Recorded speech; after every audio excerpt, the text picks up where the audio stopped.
प्रमाण में विवाह किया क्यों जाता है? गृहस्थाश्रम में विवाह आवश्यक क्यों है? शास्त्रों में 4 आश्रम बताए गए हैं। उन 4 आश्रमों में गृहस्थाश्रम एक ऐसा आश्रम है जो कि पुरुषार्थ चतुष्टय को प्राप्त कराता है। पुरुषार्थ चतुष्टय क्या है? धर्मार्थ काम मोक्षाणाम यस्यै कोपि न विद्यते अजागलस तमश्चैव तस्य जन्म निरर्थकम्। जिस मनुष्य के जीवन में धर्म, अर्थ, काम और मोक्ष प्राप्त करने की अभिलाषा न हो, उस मनुष्य का जीवन बकरी के तीसरे स्तन के समान व्यर्थ माना जाता है। बकरी के 2 स्तन तो आप लोग देखे ही होंगे, तीसरा स्तन उसके ललरी के आसपास में रहता है। बकरी सिंगल बच्चा कभी नहीं देती। एक साथ यदि सैकड़ों बच्चा भी दे दे तो भी तीसरे स्तन से दूध निकलने वाला नहीं होता। उसी प्रकार से मनुष्य के जीवन में धर्म से जुड़ने के लिए धर्मपत्नी की आवश्यकता पड़ती। फिर धर्मपत्नी जब आएगी तो अर्थ की प्राप्ति होगी। अर्थ की प्राप्ति जब होगी तब काम में आसक्त व्यक्ति होता है, और जब काम में आसक्त व्यक्ति होता है तब संतान की प्राप्ति होती है। संतान में यदि पुत्र की प्राप्ति हो जाए तो शास्त्र ये कहता है कि पुम नाम नरकात् त्रायते इति पुत्रः। पुत्र वह है जो कि पिता को नरक जाने से बचाता।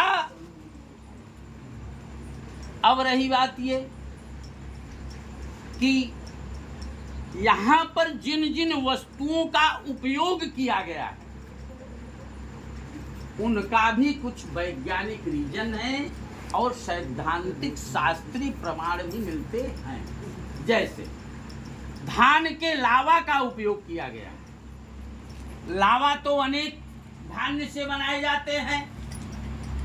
धान से ही लाई भी बनाया जाता है, लेकिन लाई का उपयोग क्यों नहीं किया जाता?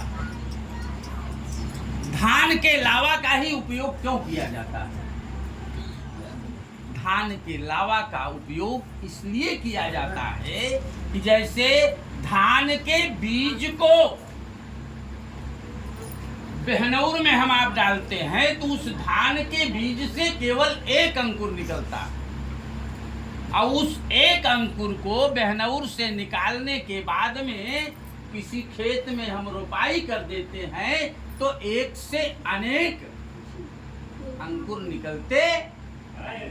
जैसे बेटी अभी अकेली यहाँ से जाएगी, ससुराल में जाने के बाद में मोक्ष की प्राप्ति करने के लिए और पुरुषार्थ चतुष्टय के लिए अभी ये प्रार्थना करने चल रही है कि आप मेरी कुछ बातों को मानेंगे तब हम आपके वाम भाग में आऊंगे। वाम भाग में क्यों आती हैं महिलाएं?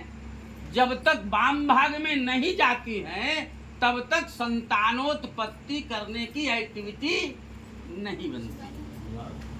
विवाह भी 8 प्रकार से बतलाया गया है, लेकिन ये जो आज विवाह की विधि की जा रही है इस विवाह को ब्राह्म विधि कहा जाता।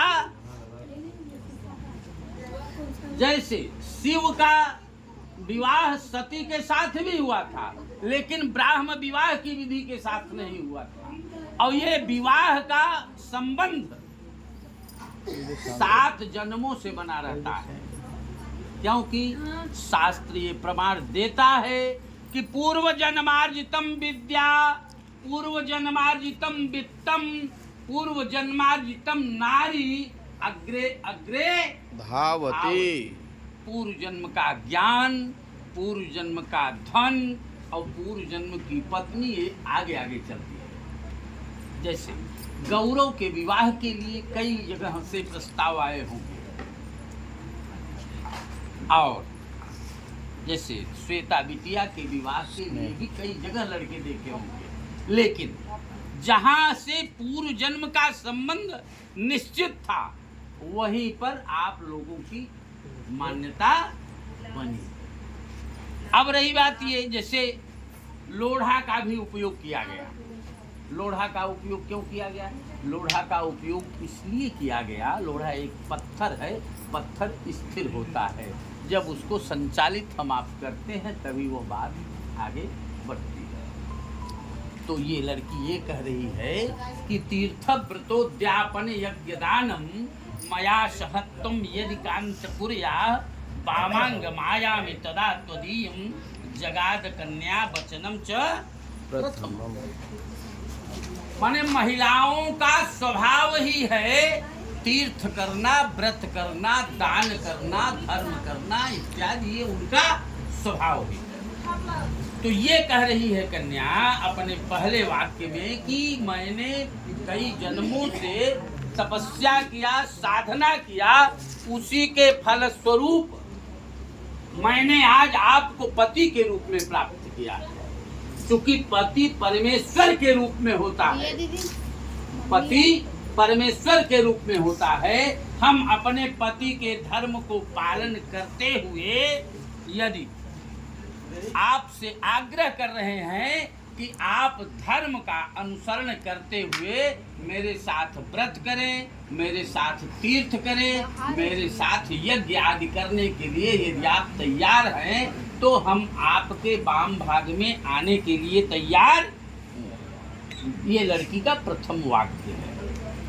दूसरे वाक्य में लड़की क्या कह रही है कि हव्य प्रदानैर ममरान पितृश्च काव्य प्रदानैर यदि पूजयेथा वामांग मायामि तदा त्वदीयं जगाद कन्या वचनम। हव्य माने घी होता है। अभी आपने जो जैसे घी से हवन किया है, देवताओं के लिए घी से आपको आहुति डालना है भविष्य में, और पितरों के लिए भी श्राद्धादि कर्म करना आपका धर्म है। और यदि आप ये सारी ये कार्य करने के लिए तैयार हैं तो हम आपके वाम भाग में आने के लिए तैयार हूँ। ये लड़की का दूसरा वाक्य है। तीसरे वाक्य में लड़की क्या कह रही है कि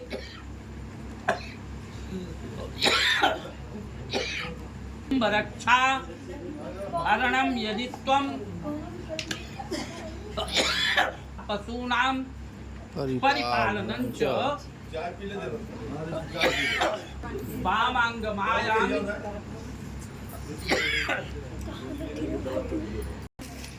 जगाद कन्या वचनम तृतीयम। परिवार का भी पालन पोषण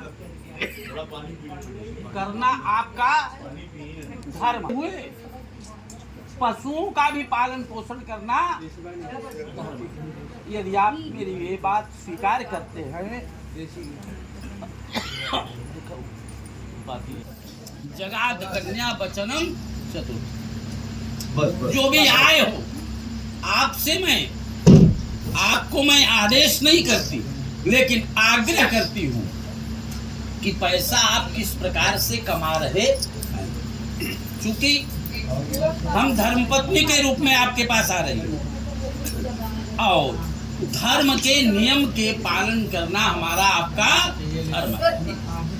अन्याय के द्वारा यदि उपार्जित धन करेंगे तो उस पर हम अवरोध उत्पन्न करेंगे। ये लड़की का चौथा वाक्य है। पांचवें वाक्य में लड़की ये कह रही है कि देवाल राय राम तदाग भूप वापी विदध्या यदि पूजयेथा वामांग मायामि तदा त्वदीयं जगाद कन्या वचनम च पंचमम। देवालय की स्थापना करना। यदि देवालय अकेले नहीं बनवा पा रहे हैं तो देवालय में सहयोग कर दीजिए। कहीं बन रहा है, कहीं यज्ञ हो रहा है तो यज्ञ यागादिक में सहयोग करिए। कहीं धर्मशाला बन रहा है तो धर्मशाला में सहयोग कर दीजिए। और कोई गौशाला माने जलाशय की व्यवस्था कहीं बन रही है तो वहाँ भी आप सहयोग कर दीजिए। यदि ये सारी बातें आप स्वीकार करते हैं तो हम आपके वाम भाग में आने के लिए तैयार। अब छठे वाक्य में लड़की क्या कह रही है कि देशांतरे वा स्वपुरांतरे वा यदा विदध्या क्रय विक्रयितुम वामांगमायामि तदा त्वदीयं जगाद कन्या वचनम च। चाहे आप अपने देश में रह करके काम करें, चाहे कहीं परदेश में जाकर के काम करें, देशांतरे वा स्वपुरांतरे वा यदा विदध्या क्रय विक्रय, जो भी धन के माध्यम से जमीन संपत्ति इत्यादि क्रय विक्रय करेंगे उसे भी हमसे सलाह ले लिया करें। हम आपको आदेश नहीं करेंगे लेकिन आग्रह कर रहे हैं। ये लड़की का छठा वाक्य है।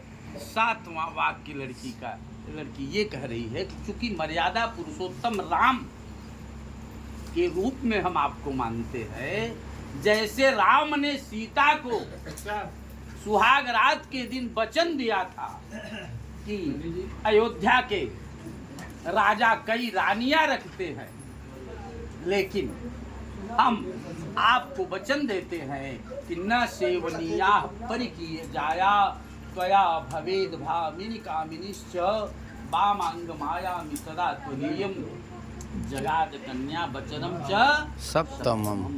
कभी भी पराई स्त्री का सेवन आपको नहीं करना है। मैं आपको आदेश नहीं कर रही हूँ, लेकिन ये सातों वचनों की जो भी बातें मैंने आपसे कहा है, आग्रह पूर्वक कहा है, यदि आपकी भी कोई बातें हो उसे बताएं, हम आपकी स्वीकार करेंगे। प्रेम से बोलिए यज्ञ नारायण भगवान की।